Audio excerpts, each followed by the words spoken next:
Le procès de Gaston Dominici débuta le 17 novembre 1954. Le palais de justice de Digne ne pouvait contenir que 50 personnes. Il y aura par moments jusqu'à 150 personnes, où l'air devient irrespirable. Au premier rang, toute la famille Dominici, à l'exception de Clovis, isolé avec sa femme un peu plus loin. Marcel Bousquet va présider ce procès. Il a la réputation d'être sévère. Il est assisté de Roger Combat et d'André de Beaurain. Gaston Dominici est entouré de 3 gendarmes à son arrivée. Il a les cheveux et la moustache bien taillés. Il a fière allure, mais semble bien comprendre la gravité de la situation. Le président Bousquet va lire l'acte d'accusation dans un moment solennel. Les choses suivent leur cours. Émile Polac s'impatiente devant la lenteur des procédures, mais Bousquet est autoritaire. Chaque chose en son temps. La première journée, le président s'attarde au passé du vieux Dominici. Le président lui dit qu'il a la réputation d'un homme dur avec ses enfants. Gaston répond avec une voix posée: « Je ne leur ai jamais donné de mauvais enseignements. » On lui dit que son fils Gustave est buté. Il répond du tac au tac. Ça le rend pas méchant quand même. Gaston Dominici répond calmement et affirme de nouveau qu'il est innocent, qu'il n'a rien fait. Il affirme qu'on l'a interrogé toute une nuit et qu'à bout de force, il a avoué les assassinats. Il dira qu'il était complètement gaga. Il affirme même qu'il avait dit au juge Périès qu'il s'accusait pour un autre. En réponse à ses 2 fils qu'il accuse, il répond que c'est ignoble. Le président Bousquet lui signale qu'il a fait ses aveux sans contrainte aux gendarmes, puis encore au commissaire Prudhomme. Il lui dira: « Vous avez même avoué des rapports sexuels avec Anne Drummond. Vous avez décrit avec précision le déroulement des meurtres et une autre fois lors de la reconstitution. Vous avez sali la mémoire d'une femme. C'est ignoble ce que vous avez fait. » La salle est surprise par cette affirmation. La salle chahute. Bousquet doit intervenir pour que le calme revienne. Bousquet demande à Dominici s'il a quelque chose à ajouter. Il répondra: « Tout ce que j'ai à déclarer, c'est que la carabine, je ne l'ai jamais vue et que ce n'est pas moi. Je n'ai rien d'autre à déclarer. » La première journée se terminera ainsi. Le 18 novembre, Bousquet demande à Dominici de désigner un coupable dans la famille, car il a accusé à tour de rôle Gustave, Clovis et son petit-fils Roger Perrin. Gaston n'entre pas dans ce jeu. Il dit qu'il ne s'en souvient pas et que l'on verra bien quand ses fils viendront témoigner. Par la suite, Émile Polac signale que dans ses aveux, Dominici a affirmé avoir abattu Anne Drummond d'une balle, alors que 3 blessures différentes ont été relevées. Polac signale aussi que son client a été victime d'un interrogatoire abusif d'au moins 20 heures. Dans l'après-midi, les médecins viennent témoigner de la bonne santé mentale et physique de Gaston. Le vieux Gaston Dominici remercie le médecin lorsqu'il quitte la barre. Par la suite, c'est le docteur Dragon, le médecin qui le premier a examiné les Drummond, vient faire état de ce qu'il a constaté. Il affirme qu'Élisabeth, selon lui, est décédée 2 ou 3 heures après ses parents. Selon lui, le premier coup porté à la tête de la petite n'était pas mortel, mais le deuxième, oui. Conclusion, la petite Drummond a été achevée. Dragon ouvre la porte à un retour sur les lieux 2 ou 3 heures plus tard pour achever Élisabeth Drummond. Il ajoute même qu'il n'y avait pas de sang sous sa tête, donc elle a été déplacée. Les déclarations de Dragon surprennent tout le monde. Dragon sera assailli de questions. La famille Marianne, amie de vacances des Drummond, vient ensuite témoigner. Le président Bousquet a une question capitale pour M. Marianne. Il lui demande textuellement: Sir Jack Drummond aurait appartenu pendant la guerre à l'intelligence service. Il aurait fait de fréquents voyages en France, où il se serait occupé de parachutage de fonds et d'armes destinées au maquis de Provence. Voulez-vous nous dire, Monsieur Marianne, si Jack Drummond est venu en France pendant la guerre? Marianne répond aussitôt que c'est impossible dû à l'âge de Drummond. De plus, il était indispensable en Grande-Bretagne durant la Deuxième Guerre. Il croit aussi que son ami lui aurait dit à travers les années. Pour Marianne, c'était impossible. La journée se termine avec les témoins Blanc, Monnier et Roche. Blanc est passé devant la Grande Terre vers 4 heures le 5 août. Il a remarqué un lit de camp. Monnier est passé, lui, à 4h30 et n'a pas vu le lit de camp près de la voiture. On pense que quelqu'un est venu à plusieurs reprises près de la voiture. Roche, pour sa part, confirme les coups de feu entendus durant la nuit. Roche demeurait de l'autre côté de la Durance.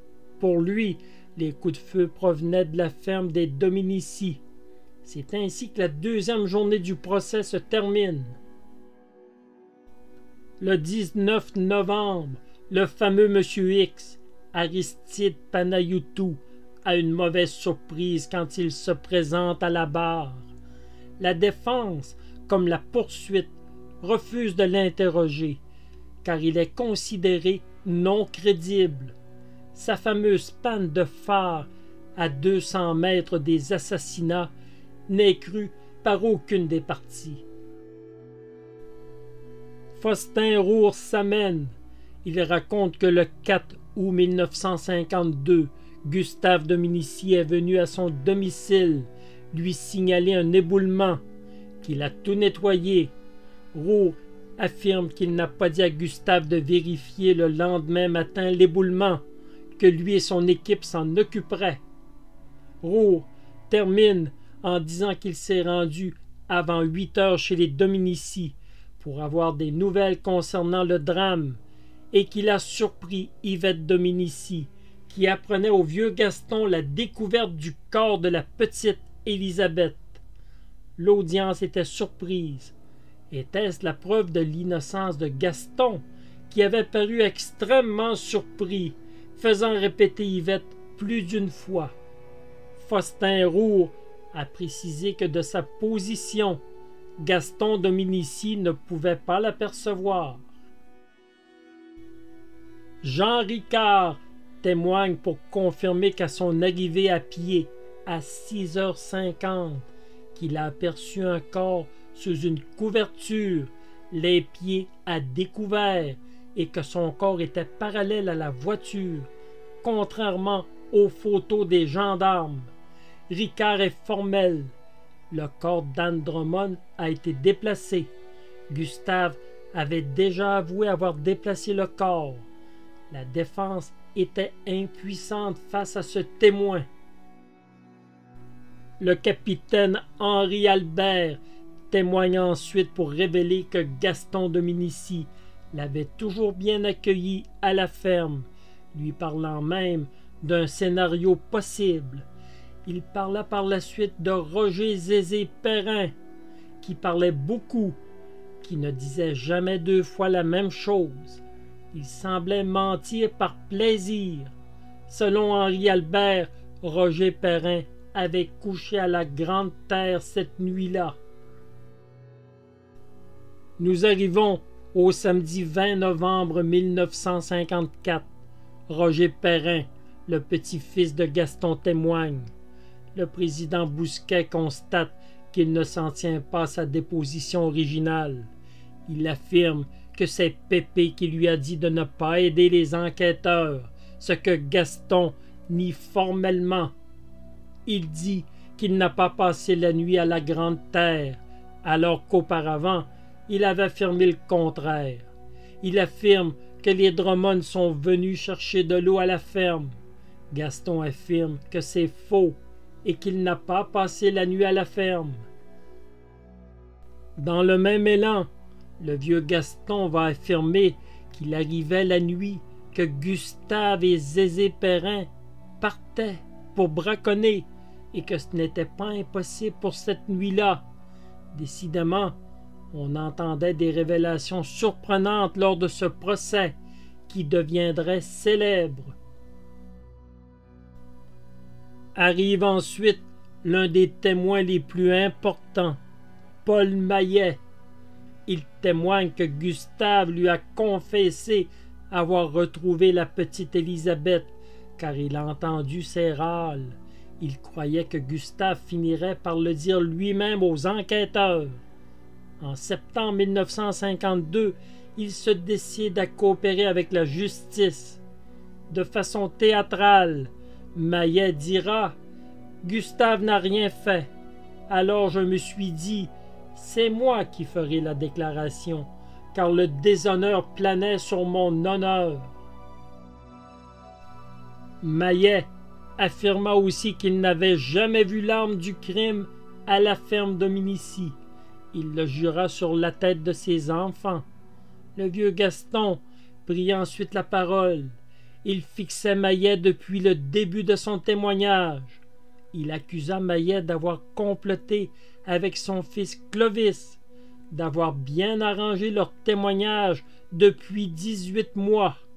La défense ne manqua pas de souligner que Maillet avait gardé pour lui les confidences de Gustave de septembre 52 jusqu'à janvier 53, ce qui enlevait de la crédibilité à son témoignage.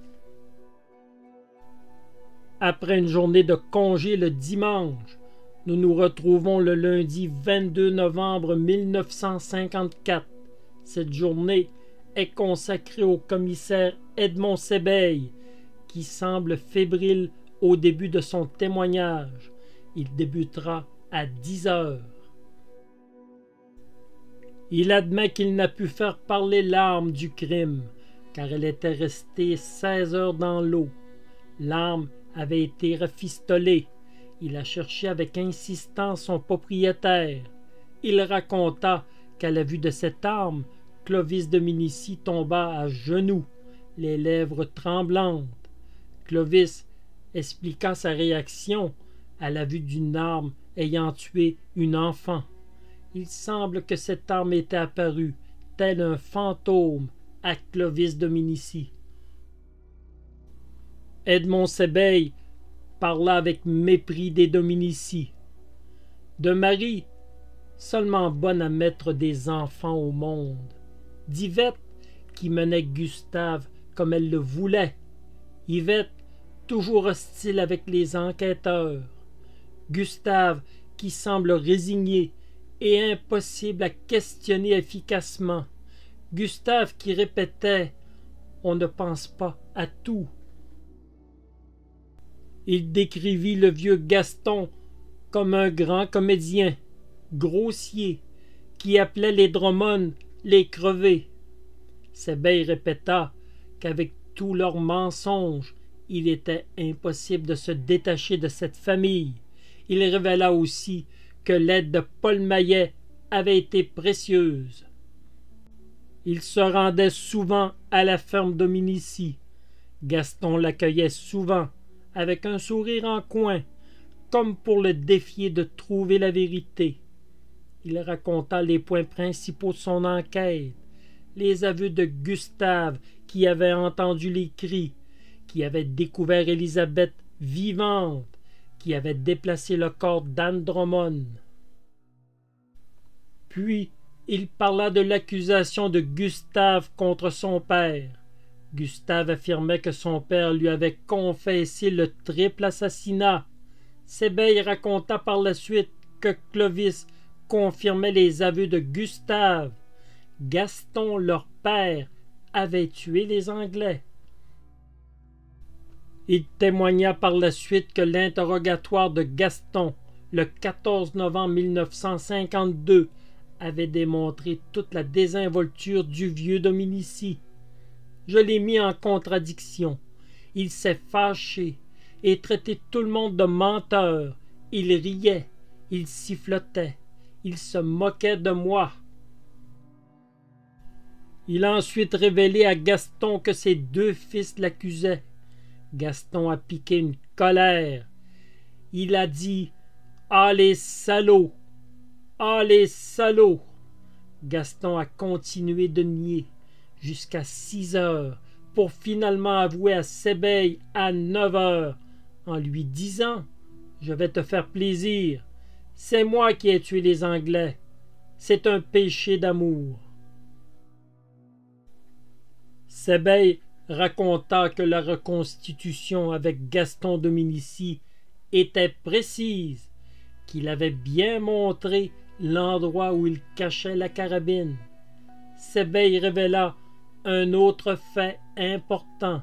Gaston avait expliqué la blessure à la main de Jack Drummond lorsqu'il avait tenté d'écarter l'arme de Gaston. Il termine la première partie de son témoignage en précisant qu'il a constaté que Gaston Dominici était plus rapide qu'il n'en avait l'air lors de sa tentative de suicide. Sébeil revient à la barre à 14 heures en réponse à une question du président Bousquet. Il répondit que c'est Gustave qui le premier fit des aveux et Clovis par la suite. Presque tous les interrogatoires de Gustave ont été faits en sa présence. Émile Polac tenta d'ébranler Sébeil en lui faisant admettre qu'il avait accepté des mensonges de Gaston dans ses dépositions et qu'il le savait très bien. Sébeil répondit que s'il avait mis Dominici en contradiction, il se serait tu. Il valait mieux recueillir ses dires de cette manière, qu'il était par la suite facile de relever les incohérences. Devant les reproches insistants de Polac, Sébeil dira « Je n'y suis pour rien. Je le répète encore, j'ai voulu enregistrer les aveux tels qu'ils étaient. J'ai même donné à Gaston Dominici une dernière chance en lui accordant une nuit de réflexion avant de le mettre à disposition du juge de l'instruction. » Émile Polac, avocat de renom, ne parvient guère à déstabiliser le commissaire Sébeil. Maître Charrier va à son tour poser des questions au commissaire. Charrier souligne que Paul Maillet a commencé à coopérer avec les enquêteurs lorsqu'on a trouvé des armes chez lui, dont des mitraillettes. Sébeil répondit qu'on avait retrouvé des armes dans plusieurs familles et que ce n'était pas une affaire de détention illégale d'armes. Sébeil confirma que seules les empreintes des Drummond avaient été relevées sur la voiture. Quant à l'arme, elle avait passé 16 heures dans l'eau. Aucune empreinte n'était exploitable. Charrier souligna qu'il n'existait aucun élément matériel dans cette affaire, ce que le juge Bousquet confirma à regret. À la fin de la longue déposition de Sébeil, Bousquet demanda à Gaston Dominici ce qu'il en avait retenu. Le vieil homme se leva et fixa Sébeil et lui reprocha de ne pas s'être identifié lors de leur première rencontre, qu'il lui avait montré l'arme en lui demandant s'il la connaissait. Il lui reprochait aussi un interrogatoire de 18 heures jusqu'à 9 heures le matin, où, à bout de force, il a fini par avouer. Il affirma même qu'on lui avait fait boire un café drogué avant la reconstitution, de sorte qu'il a dit toutes sortes de conneries par la suite. La journée se termina ainsi. dans la confusion. Même les avocats de Dominici n'endossaient pas la dernière affirmation. Les avocats sont en difficulté. On commence à mettre en doute leur capacité à sauver le vieil homme. Le mardi 23 novembre 1954 est consacré aux 4 premières personnes qui ont recueilli les aveux de Gaston Dominici.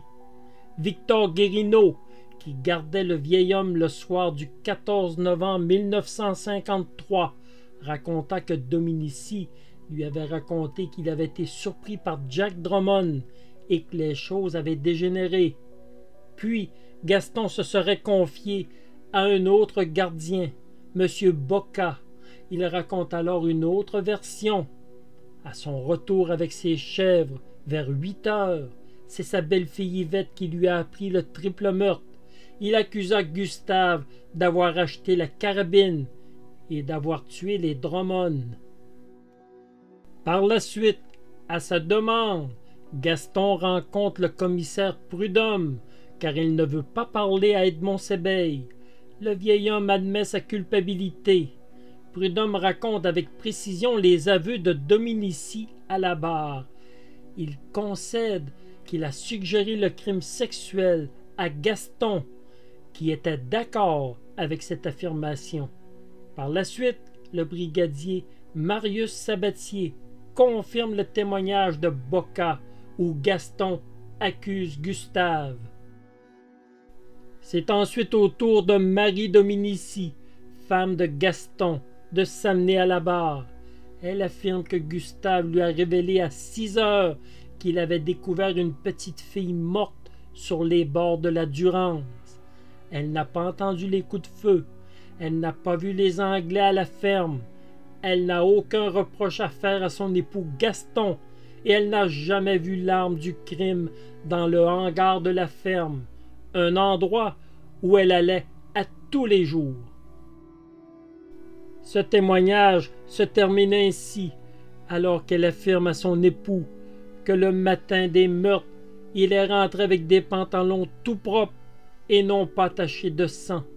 Marie et Gaston pleurent tous les deux, puis elle disparaît avec l'aide de 2 de ses fils. Pendant la pause, les journalistes se questionnent sur la passivité d'Émile Polac durant le procès. On en vient à se dire que sa réputation est surfaite. Yvette Dominici est maintenant la nouvelle personne qui va témoigner. Yvette est une femme fière, intelligente et belle. Elle ne se laisse pas impressionner par le décorum. Elle fait un léger sourire à Gaston avant de répondre aux questions.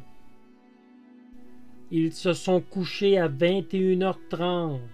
Vers 23h, un sidecar est arrivé dans leur cour. Un homme, une femme et un enfant qui parlaient une langue étrangère et qui riaient. Ils sont rapidement repartis.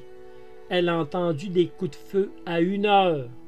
À 4h30, son beau-père est parti avec ses chèvres. Gustave s'est levé à 5h. Il est revenu pour lui raconter qu'il avait découvert une petite fille morte. Devant les questions, elle nie avoir déjà déclaré au juge Périez que Gustave avait rencontré son père à 4h et qu'il lui avait avoué les 3 meurtres. Elle affirme qu'elle a dit n'importe quoi parce qu'elle avait peur de perdre Gustave. Elle répète que Gustave s'est levé à 5h, 5h30. Si Gustave a avoué, c'est parce qu'on l'a battu. Polac refuse de l'interroger parce qu'elle est entendue sans avoir prêté serment, comme tous les Dominici. Claude Delorme, de la partie civile, l'interroge à son tour. Elle nie les affirmations de son neveu Roger Perrin, qui avait témoigné que les Drummond étaient venus chercher de l'eau à la ferme. La journée se termine avec l'un des témoins les plus importants de toute cette affaire, Clovis Dominici, le fils accusateur. Gustave lui a dit que la petite fille remuait à 5h. Il s'est effondré quand il a vu l'arme, car il l'a reconnue. Il était certain que ces meurtres étaient reliés à sa famille. Gustave lui a révélé le matin que c'était leur père qui avait commis les meurtres. Il avoue qu'il a conseillé à Gustave de ne rien dire et que c'était un très mauvais conseil. Son père lui a ensuite avoué ce qu'il avait fait lorsqu'il dormait à la Grande Terre durant les 2 mois de prison de Gustave. Il a avoué à Sébeille quand il a su que Gustave avait avoué. Après des avertissements de Bousquet, lui disant qu'accuser son père était une chose très grave, il se fit demander s'il maintenait ses accusations. « Oui, je les maintiens. » Tout ce beau monde a rendez-vous le lendemain pour contre-interroger Clovis et le confronter à Gaston, Yvette et à Roger Zézé-Perrin. Le 24 novembre est la journée où nous retrouvons la plus grande affluence au procès. Gaston prend la parole et accuse Clovis de mentir. Il le renie devant tous et lui retire son nom. Il l'accuse d'avoir comploté avec Gustave. Clovis et Gaston s'engueulent. Clovis affirme que la carabine appartient à Gaston et il maintient ses accusations. Il ne fléchit pas. Son père a tué les Drummond. C'est la fin du témoignage de Clovis qui ne changera plus jamais sa version. À 14 heures, c'est maintenant l'un des personnages les plus centraux de toute cette affaire qui s'amène. Gustave Dominici, avec un témoignage avec des rebondissements inattendus. Il raconte l'éboulement, sa visite chez Faustin-Roure, la venue du sidecar, les coups de feu et la découverte d'Élisabeth Drummond, puis la rencontre avec Jean-Marie Olivier alors qu'il revenait vers la ferme. Le président Bousquet l'interrompt pour lui signaler qu'il a avoué dans sa déposition qu'il se trouvait à l'arrière de la voiture quand il a arrêté Olivier. Gustave répond que ce n'est pas vrai. Les policiers l'ont frappé et lui ont fait accuser son père qui est innocent. Il l'a dit au juge Périez qui ne l'a pas cru. Le juge Périez est appelé à la barre pour démentir cette affirmation. Gustave n'était pas sous la contrainte et il n'a pas été battu. Mais Gustave est inflexible. Il maintient sa version. J'ai menti. J'ai eu peur. On m'a frappé. On m'a menacé pour me faire dire des mensonges. La défense, une nouvelle fois, s'abstient d'interroger un Dominici. Dans un retournement de situation, Gustave Dominici revient sur toutes les déclarations qu'il a faites à Sébeille et Périez. Il n'avait plus sa tête. On lui a dit « Si ce n'est pas ton père, c'est toi, et c'est la guillotine qui t'attend. » Le 25 novembre, Gustave est de retour à la barre. Encore une fois, Émile Polac ne veut pas poser de questions à un Dominici. Tout le monde s'interroge sur l'attitude de Polac, qui ne semble avoir aucun angle d'attaque pour défendre le vieux Dominici. Maître Delorme de la partie civile pose par la suite une question toute simple à Gustave Dominici. Dites-nous la vérité. Qu'est-ce qui s'est passé dans la nuit du 5 août 1952? Gustave répond. J'ai menti. Mon père est innocent. Le soir des coups de feu, j'étais dans mon lit. Je n'en sais pas plus. C'est la vérité vraie. Polac change d'idée et lui demande de dire la vérité. Gustave répond « Je ne sais rien, sauf que le père est innocent. » Le vieux Gaston hurle à son fils. « Et cette arme, Gustave, elle ne vient pas de loin, cette carabine. » Gustave a dit qu'il était dans la luzerne au moment du crime et il sait bien avec qui. Gustave répond qu'il n'était pas dans la luzerne, mais dans son lit. Gaston implore son fils, il le supplie de dire la vérité dans un grand moment d'émotion. Il lui demande de dire la vérité pour l'honneur de la famille. Gustave, pour la première fois, est ébranlé. Il prend une pause avant de répondre d'une voix tremblante. « Je ne sais rien. » Quand son père affirme que c'est un complot de ses fils, Gustave lui répond « Il n'y a pas de complot. C'est Clovis qui t'a envoyé en prison le premier. » Malgré d'autres supplications du vieux Gaston, son fils Gustave ne répond plus. Puis, la séance est suspendue pour 1 heure. Augusta Caya, 47 ans, est l'une des filles Dominici. Elle est une témoin de moralité, demandée par la défense, qui refuse pourtant de l'interroger. Sous prétexte que les juges ont refusé de faire prêter serment aux Dominici, Pollack continue à les ignorer, ce qui est vu par tous comme une grande erreur. Pollack, au début du procès, implorait la Cour pour outrepasser l'article 322 qui prescrit que les dépositions des ascendants, descendants, frères et sœurs, mères ou femmes de l'accusé ne peuvent être reçues. Ils pouvaient donc être entendus à la discrétion du juge, sans prêter serment. Émile Pollack, devant le refus de la Cour, a pris la mauvaise décision d'ignorer la famille Dominici, ce qui courait inévitablement à la perte du vieux Gaston.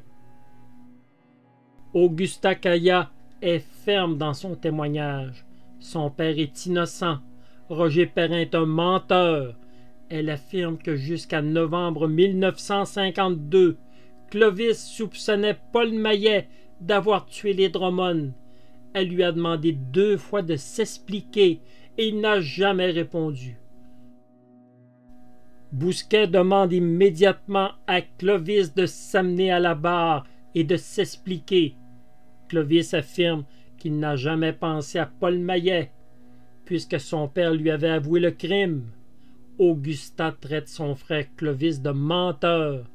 Elle le traite de lâche. Gaston lui dit qu'il a rafistolé la carabine et Clovis répond qu'il a dit la vérité. Cette déposition se termine dans les insultes. Toute la famille Dominici est unie contre Clovis. On le traite de salaud, de lâche. Clovis est séparé à jamais de la famille. Il ne se réconciliera jamais avec elle. La séance est suspendue. Au retour, le président Bousquet demande à Gaston s'il a autre chose à ajouter. Il répond « Oui, je voudrais bien savoir pourquoi il m'accuse, ce monsieur Clovis, qu'il le dise une bonne fois pour toutes. » Clovis répond « Je ne vous accuse pas, père, je ne fais que répéter ce que vous m'avez dit vous-même. » Le 27 novembre, c'est le réquisitoire de l'avocat général Calixte Rozan. Indisposé par une sévère grippe, Rozan a la permission d'être assis. De plus, on installe des haut-parleurs pour qu'il soit bien entendu. Il commence son réquisitoire en affirmant qu'il va prouver la culpabilité de Gaston Dominici, que Roger Perrin n'a pas couché à la Grande Terre et que Gustave Dominici est innocent. Il discrédite tout d'abord Aristide Panayotou et son improbable panne de phare, un récit qui n'est qu'un mensonge pour obtenir une récompense. Son père lui a dit la vérité au matin. Roger Perrin, lui, est à la maison. Il n'est pas à Grande-Terre. Il est à la ferme parentale de Font-Bernard, où il est le gardien d'un cheval qui vaut 100 000 francs. On n'abandonne pas une somme énorme pour aller braconner. Rozan termine en s'adressant au jury, en leur disant « Pas de pitié pour cet homme qui n'a pas eu pitié d'une enfant. » Après le déjeuner, c'est maintenant au tour de la défense. Léon Charles Alfred est le premier avocat à s'exprimer. Il souligne qu'il n'y a pas de preuves directes dans ce dossier, que des aveux arrachés dans des circonstances particulières, arrachés à la suite d'une torture morale. Il souligne que la reconstitution de novembre 1953 a été faite sans la présence des avocats. Roger Zézé Perrin, Gustave et Clovis Dominici sont des menteurs. Ils ont eu tout le temps pour comploter dans le dos de leur père. Pierre Charrier prend la relève. Il affirme qu'il faut juger les faits et non la conviction. Il insiste sur l'influence néfaste de Clovis, le mauvais génie de son frère Gustave. Charrier va même émettre l'hypothèse que le coupable pourrait n'être nul autre que Roger Zézé Perrin, qui n'a cessé de mentir, qui ne possède aucun alibi. Le jury semble insensible à cette hypothèse. La séance est levée.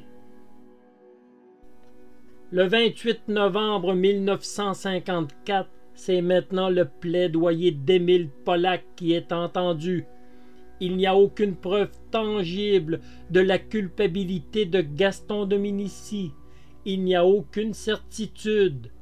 Lui aussi parle d'aveux extorqués après une nuit de torture mentale. Il accuse Roger Perrin et les deux frères Dominici. Clovis est son père jusque dans l'âme. Quand on parle à Gustave, on parle à un rocher. Il demande à Gustave de venir dire la vérité, mais Gustave ne dit rien. Il ne dira plus jamais rien. Polac parle depuis 3 heures. Il dira: il n'y a pas de preuves matérielles dans ce dossier. Vous avez 2 fils qui veulent assassiner leur père.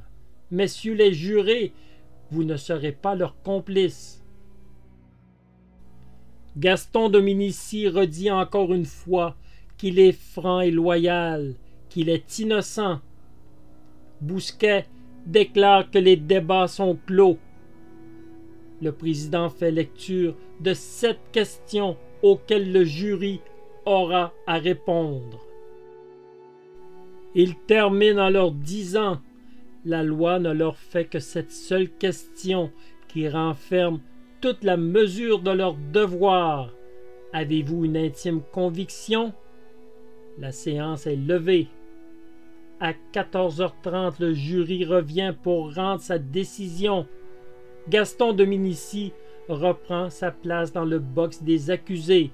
Le jury déclare Gaston Dominici coupable de 3 meurtres de la famille Drummond. Il n'y a pas de circonstances atténuantes. Le vieux Dominici est condamné à mort. Le lendemain, la condamnation fait la une des journaux en France, mais aussi en Grande-Bretagne. Le Daily Express fait la une avec 7 colonnes, le Daily Mirror 5 colonnes et le Herald avec 6 colonnes. Tous se questionnent sur cet étrange procès où Gaston Dominici est condamné sans preuve réelle. On fait état d'une connivence entre les juges, les jurés, les avocats, les témoins et la police. Yvette Dominici, de son côté, est choquée par le plaidoyer de l'avocat de son beau-père. Elle lui écrit qu'elle a traité son mari Gustave de menteur en l'accusant presque d'être l'assassin. Elle affirme que les policiers se sont joués de lui comme d'un enfant. Elle dira qu'elle aussi a eu un moment de faiblesse, qu'elle a signé ce qu'on lui demandait en lui disant qu'elle perdrait Gustave. Son beau-père est innocent.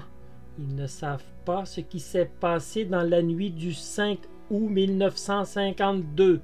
Ils n'ont jamais vu cette fameuse carabine. Personne ne l'a vue, sauf Clovis Dominici.